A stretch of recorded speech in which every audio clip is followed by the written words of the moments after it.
दोस्त क्या होता है?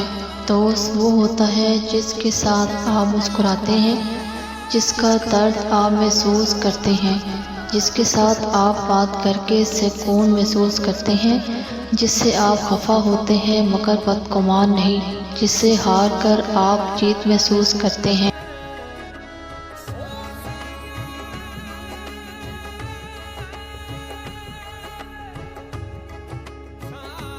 दोस्त बोलने में सिर्फ 4 लफ्ज़ हैं मगर निभाने में बहुत बड़ी बात है। इसको वही लोग निभाते हैं जिनमें आला ज़र्फ़ी मौजूद हो, और आला ज़र्फ़ी हर किसी में मौजूद नहीं होती। जो निभा जाते हैं वो कमाल के होते हैं, क्योंकि दोस्ती निभाना आसान नहीं और ना ही इसको निभाना हर किसी के बस की बात है। क्योंकि दोस्ती उम्र भर का साथ मांगती है, साथ वही दे सकता है जिसमें हौसला मौजूद हो।